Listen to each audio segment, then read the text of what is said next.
U.S. State of Ohio by the publisher of the New Americans magazine, Deba Owadie. Thank you for joining us on the news this hour. Day by day, we seem to be hearing more voices of concerns across the globe as to the humanitarian crisis in Israel. And in what seems the strongest criticism yet, we're hearing from U.S. President Biden raising issues with Israel's approach, specifically saying that Benjamin Netanyahu may have made a mistake in the way he's handling the Gaza war. What do you make of this latest reaction from the U.S. That earlier on threatening to withdraw support from Israel? Thank you very much. Any effort towards bringing peace to the Middle East is a welcome effort. What the president, I believe, is saying is that no one expected the collateral damage that had followed the revenge, or what we call it, the event that happened on October 7 last year, the Gaza, the Hamas attack on Israel. And so nobody expected that the collateral damage will be so bad the way it is, right now. And so I believe that's why the President Biden reacted that way, to say that the handling must have been a mistake. However, every effort to bring peace, to Middle East is a welcome development.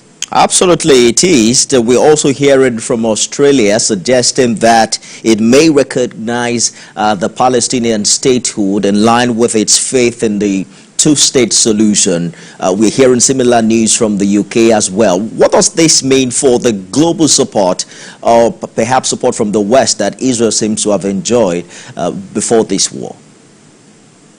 Yeah, I think it's in reaction to what happened, especially when you look at Australia, in reaction to what happened recently, where an Australian aid worker was killed in a strike, against some aid workers, 6 of them, and 1 Australian and 1 United States citizen.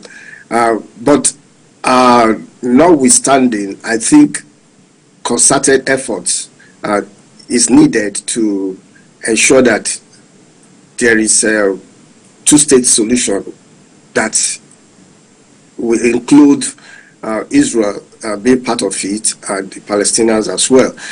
They've lived somehow together for a while, but they can live to be sovereign nations. So that is what the Western world, the state of Israel and the people of Palestine, can resolve. It is not beyond resolution. I believe that they can come together to look at things, to talk about the threats, because the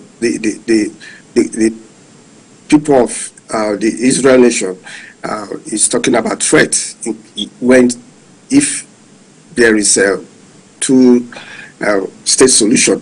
So what are these threats? These are the things that should be looked into, and how they could be resolved, so that the two states can live, so that there can be two states and they can live in peace. The international community for years has raised the question of the Palestinian statehood in a way to, build momentum towards this two-state solution. But do you see that happening in the lifetime of Benjamin Netanyahu's tenure? Because he's come out to openly declare that is not a priority for Israel. Yeah, the politics, if you are close to Israel, the politics in Israel is that it's not like some major countries where you have political parties that are very strong, that can dominate. Or you have a situation in Israel where different political parties just have little of the pie. And so Netanyahu is operating not in isolation. He has people who, in his own party, that are behind him. Then he has other political parties that his party allied with to form a government. And so the position of all these political parties matter in this situation. And so it is not Netanyahu, but it's just that Netanyahu is the image that everyone is seeing. He will continue to represent those that are behind him. But what we need, or the world need, is to be able to appeal to these people that based on the fears that they have, this is what the world will do.